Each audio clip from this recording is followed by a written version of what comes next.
교회가 해야 하는 일 중 하나가 있다면 이단과 싸우는 것이다. 그렇게 말씀드릴 수 있겠습니다. 이단과 싸우는 것. 그래서 지상교회를 가리켜서 전투하는 교회다. 이렇게 명칭이 붙어 있기도 합니다.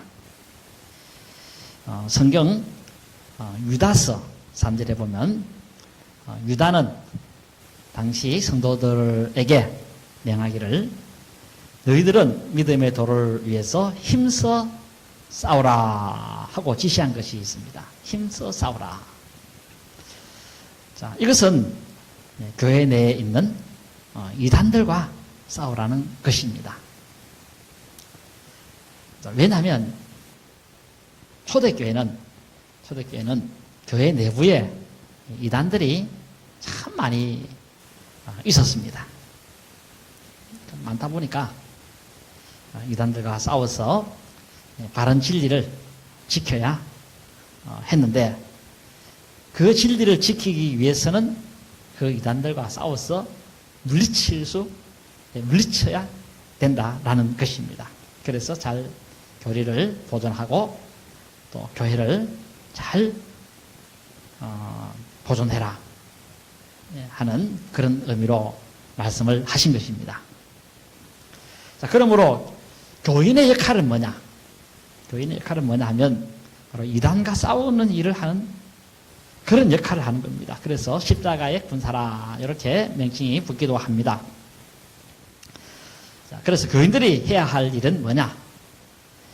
모든 형태의 악과 또 어두움의 세력을 대항하여 끊임없이 싸우는 것이다. 이렇게 말씀을 드릴 수 있습니다. 자, 그래서 바울은 최선봉장으로 끝없이 싸우다가 간 사람이었다는 것입니다. 바울 하면 끝없이 싸우다 간 사람 이렇게 머리에 올려도 되겠습니다. 성경에 보시면 바울은 가는 곳마다 싸웠습니다. 치열하게 싸웠고 그리고 맹렬하게 싸웠고 그래서 그 싸움의 상대편으로부터 위협을 당하고 목숨을 빼앗길 뻔하고 죽을 뻔하고 그랬습니다. 그래서 이 바울의 그 고백도 보면 마지막에 한 고백 있죠. 자기 인생 마지막 한마디로 요약하면서 그렇게 고백한 것이 있습니다. 디모데후서 4장 7절에 보면 나는 선한 싸움을 싸웠습니다. 이렇게 고백을 했습니다.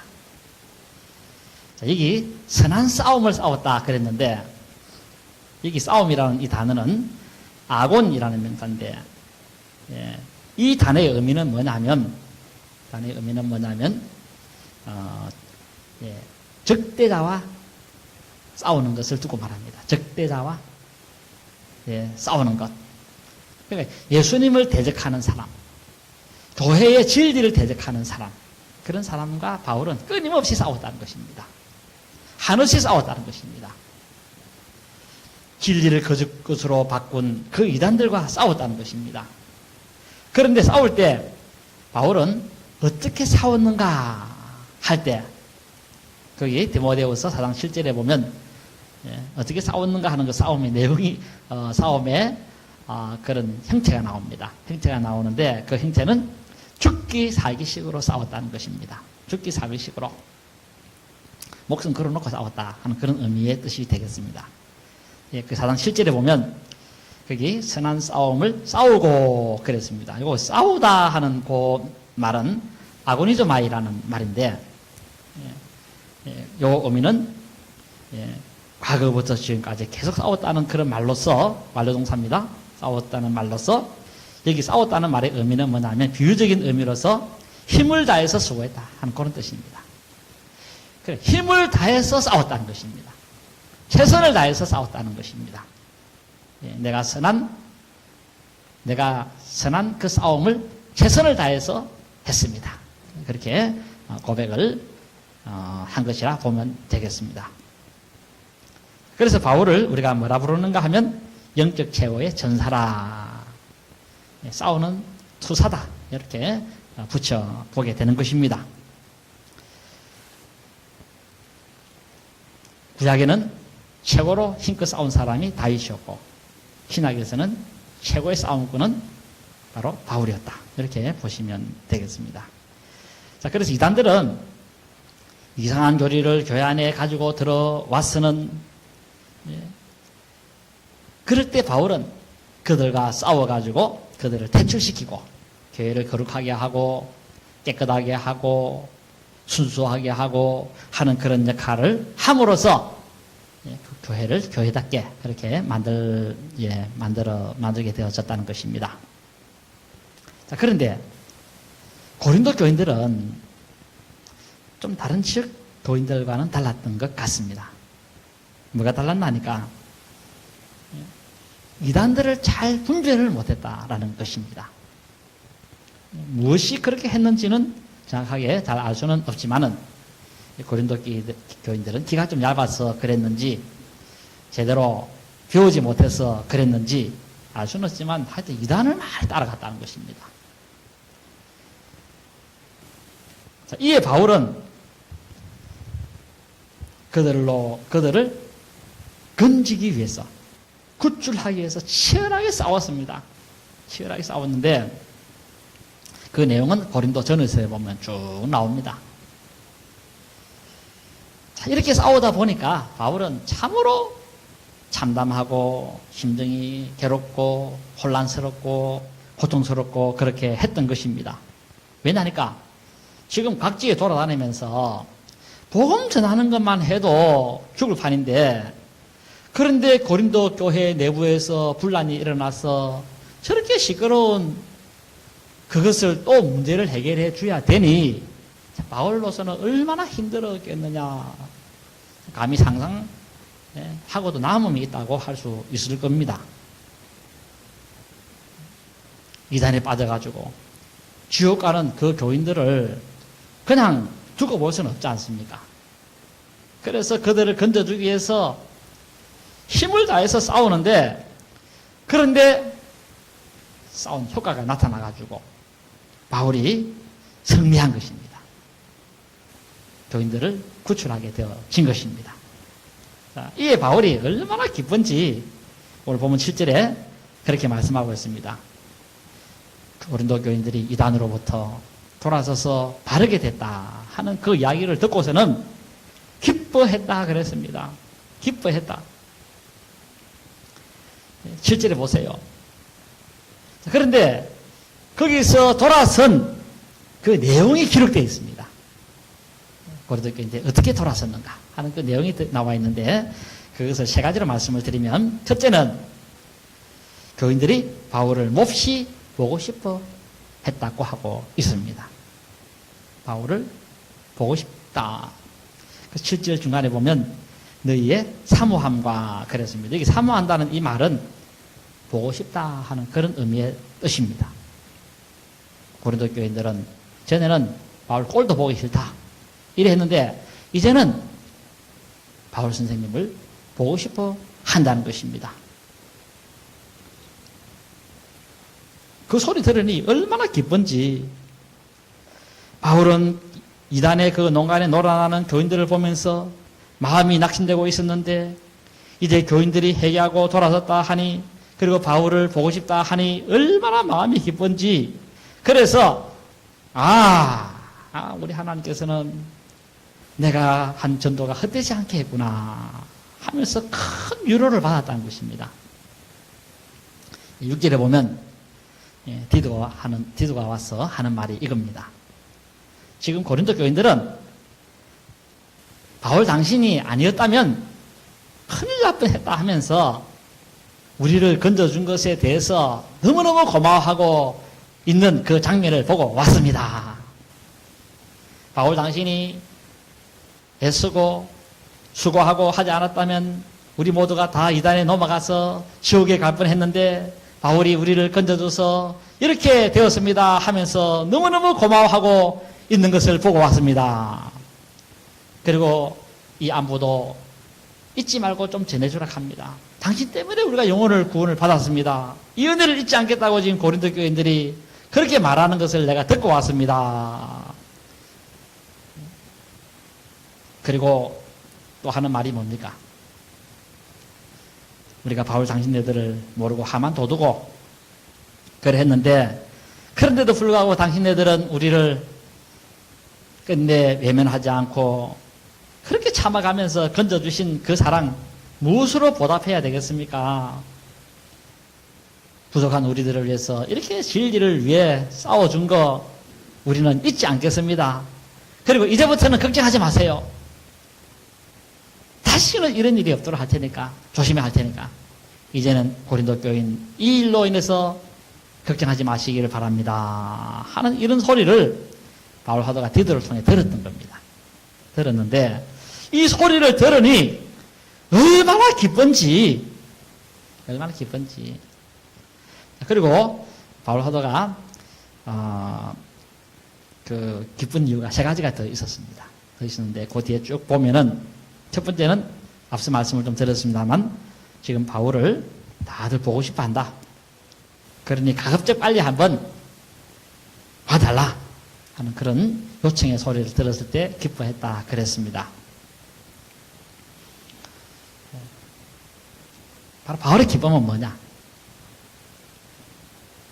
자기를 멀리하지 않고 외면하지 않고 하는 그 친근감을 보고 마음이 기뻤던 것입니다. 자, 이것은 오늘날도 동일합니다. 동일한데 바로 교육자의 기쁨은 뭐냐 할 때, 그것은 교인들이 교육자를 멀리하지 않고 외면하지 않고 친근감 있게 지내고, 목사님 한번 보고 싶습니다 하는 이런 이야기 들을 때 목사님이 큰 기쁨이 넘치지 않을까 하는 그런 생각이 들어집니다. 뭘 얻어먹어서 꼭 기쁜 건 아니고, 목사님 한번 참 얼굴도 한번 뵙고 싶습니다. 집에 와서 한번 예배라도 한번 드려 주시면 참 고맙겠습니다. 이런 이야기 들을 때 참 이것이 바로 목회자들의 기쁨이라 할 수 있을 겁니다. 바로 바울의 기쁨도 고린도 교인들로부터 뭐 큰 선물을 받아서가 아니라 바울 선생님을 한번 보고 싶어 한다. 이것이 큰 기쁨이었다고 그렇게 고백하고 있습니다. 두 번째, 바울이 크게 기뻐한 이유는 뭐냐 하면 교인들이 애통하더라는 것입니다. 애통. 7절에 나오죠. 여기 애통이라고 하는 이 단어는 뭐냐면 통곡이라고 하는 그런 의미의 뜻이라고 하겠습니다. 통곡. 자, 통곡은 뭡니까? 통곡. 초상집에 가면 통곡하는 소리 들리지 않습니까? 통곡. 소리 높여서 구슬피 우는 것을 말합니다. 그런데 그냥 소리 높여서 구슬피 우는 것만이 아니라 통곡은 뭡니까? 소리를 내면서 우는 걸 말합니다. 무슨 소리를 냅니까? 무슨 소리 냅니까? 조금만 병원에 더 빨리 갔으면 나섰을 텐데,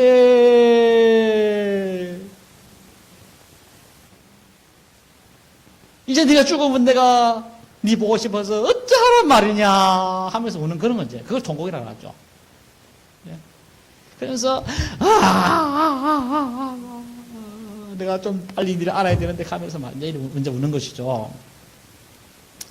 오늘 여기도 고린도 교인들도 울었습니다. 울었는데 어떻게 울었는지에 대한 구체적인 것은 나와 있지 않습니다. 나와 있지 않는데 추정하면 아마 이런 울음일 걸로 봅니다. 제가 생각하기로는 어떤 울음이 있나 하니까, 아이고 우리가 바울에게 해도 너무했다.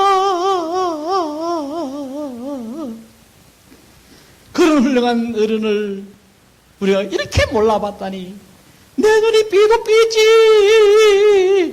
이래 울었다 그 말. 쉽게 말한다. 이 죄를 무엇으로 속죄할꼬 하면서 막 이 죄를 하나님 용서해 주실까 감히 막 구슬피 통곡을 하면서 울었다는 것입니다. 우리가 바울에게만큼은 이렇게 해서는 안 되는데, 그러다가 그런 좋은 어른한테 달라들었고 말이지, 이러면 안 되는데 대성통곡을 했다는 것입니다. 이 소식을 들은 바울은 한편 마음이 아프기도 했습니다. 아프기도 했습니다. 처음에 아팠는데 한편으로는 참 다행이다 하고 안도의 한숨을 푹 쉬었다는 것입니다. 그리고 이단으로부터 돌아서게 된 것을 보면서 얼마나 마음이 기쁜지, 이제라도 돌아주어서 고맙소 하는 생각이 들었고, 그래서 기쁜 마음으로 이 고린도 후서라는 이 편지를 쓰게 되어지기도 한 것입니다. 이제 세 번째 바울의 기쁨은 뭐냐 하면 7절 중반절에 나옵니다. 보면 나를 위하여 열심히 있었기 때문에 기쁘더라 하고 그렇게 말씀도 하고 있습니다. 이게 무슨 말씀이냐 하면 고린도 교인들이 이제는 바울을 열렬히 옹호해 주었다는 것입니다. 전에는 사늘하게 거지없었고 찬바람이 쌩쌩 나는 그런 정도를 떠나서 바울을 비판하고 언짢아하고 불쾌하게 생각하고 사늘한 시선을 보내고 차갑게 대하고 협조도 하지 않고 그랬는데 이제는 정반대가 됐다는 것입니다. 정반대. 뜨거운 마음으로 바울을 감싸 주었다는 것입니다. 바울 같은 그런 사람 없다. 둘도 없어. 세상 사람들 10명, 20명 붙어도 바울 한 사람 못 따라가. 바울 흉내도 낼 수 없어.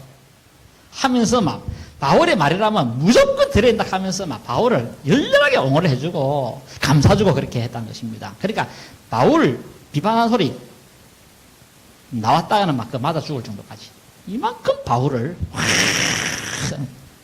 세워준 것입니다. 그 소리 들으니까 바울이 얼마나 기쁩니까?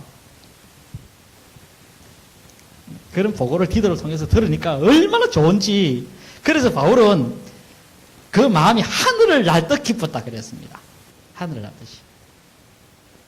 그러면 그렇게 황소같이 고집센 고린도 교인들이 어떻게 해서 해결을 할 수 있었을까 할 때 원인은 뭐냐라고 할 때에 세 가지입니다. 원인은 세 가지로 말씀드릴 수 있습니다. 그 세 가지인데 그 첫째는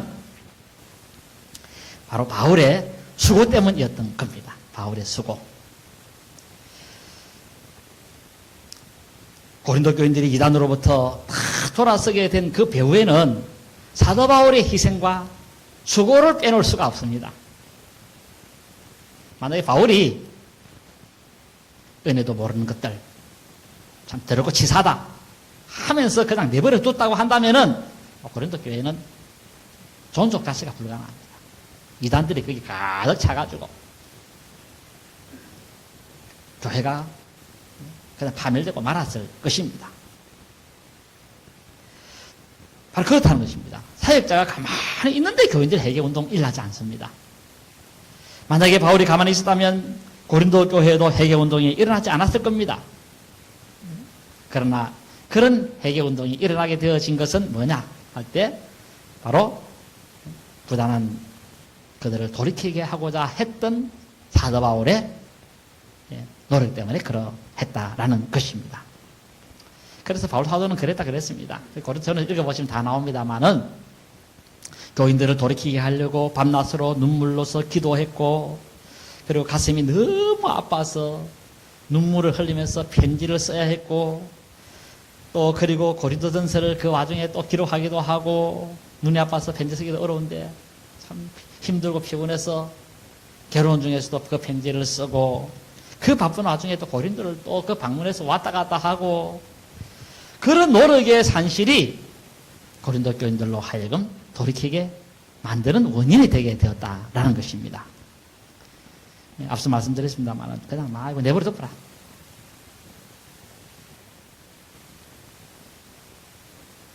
행복한 것도 모르고 깨춤추고 앉았다. 이런 식으로 이야기해버리고 나면 고린도 교인들 그걸 끄어야겠습니까? 그랬다면 아마 이단들 넘어가서 지옥행 열차 타고 막 급속도로 달려가고 말게 되어졌을 겁니다. 자, 이러므로 교회 사역자의 수고와 희생은 교인들을 바로 세우는 동력이라는 것입니다. 어그러진 길로 가고 잘못된 길로 가고 삐딱한 길로 가는 그런 사람들을 바로 인도하는 사람이 누구냐?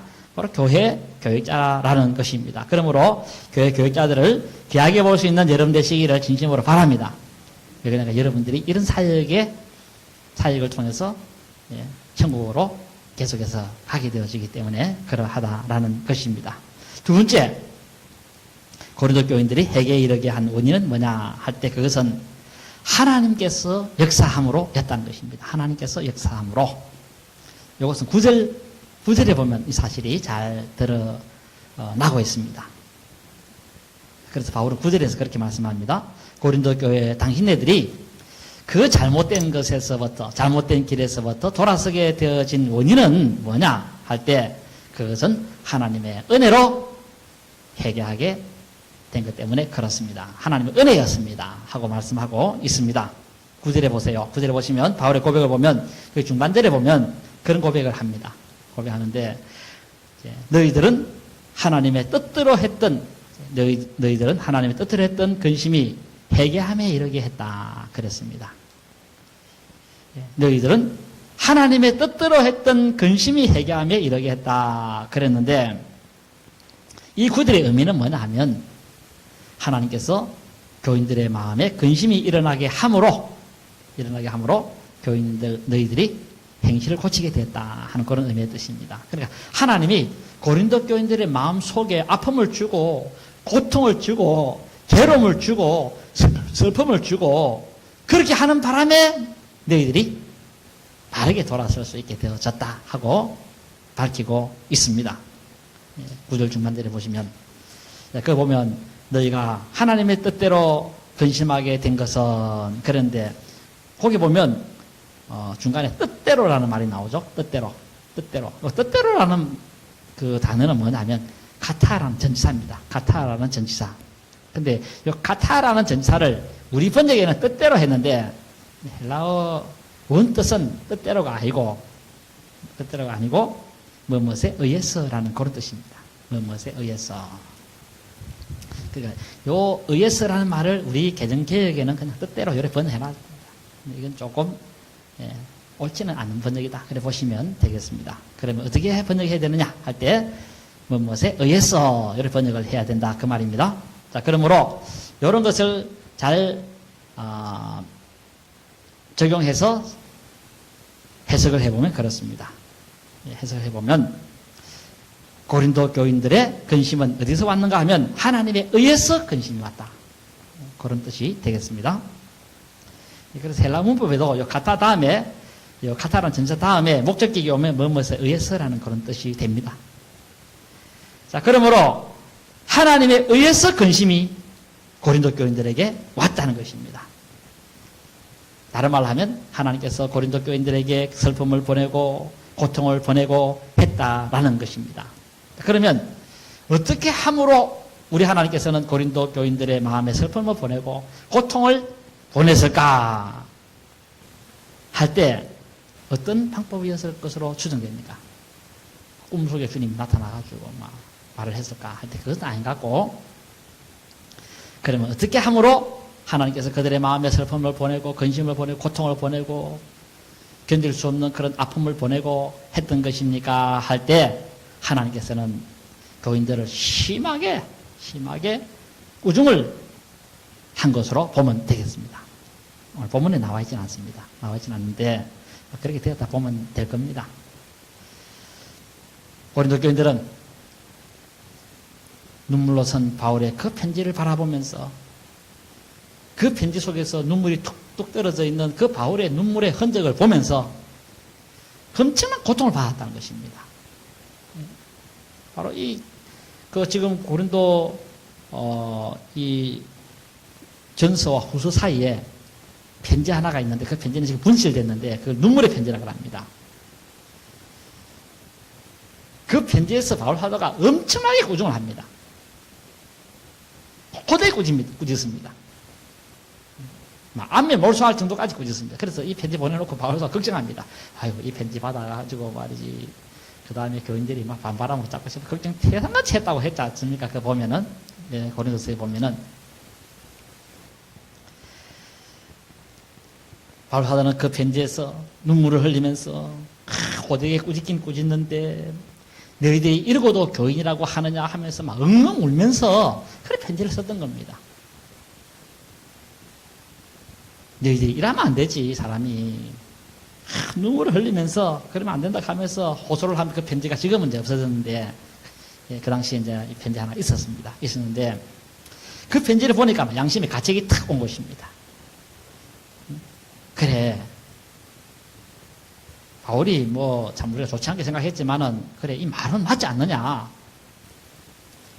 그리고 하나님께서도 그 편지를 읽는데 교인들의 마음에 엄청난 꾸중을 하신 것입니다. 너희들이 지금 하는 짓이 올바른 짓이냐?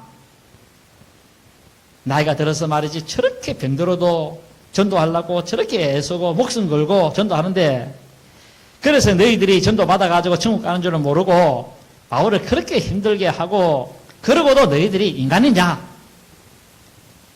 하면서 하나님이 책망했다 그 말입니다. 그런 사람은 무조건 도와줘야 하거늘 너희들이 도와주기는커녕 이런 착한 사람에게 가슴에 못을 박다니 바울이 너희들한테 뭐 생활비를 달라카더냐 먹을 것을 달라카더냐 그 겨울날 그래 추워도 너희들이 오답을 해주는 거에 있느냐 하면서 하나님이 되게 꾸짖었다는 것입니다. 너희들이 복음 전하는 그 바울을 향하여 해준 게 뭐가 있어?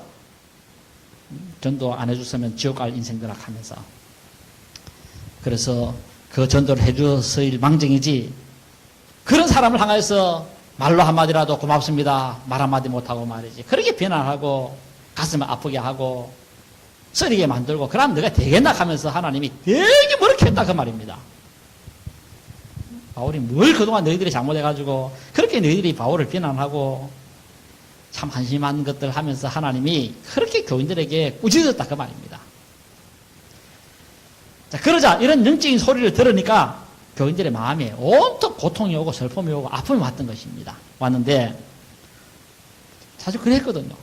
아무런 대접도 못한 그 바울 생각하니까 너무 미안하고 또 그리고 마음도 괴롭기도 하고 그렇게 되어진 것입니다. 네? 그렇구나. 우리가 바울을 위해서 참 하나 해준 게 뭐가 있나.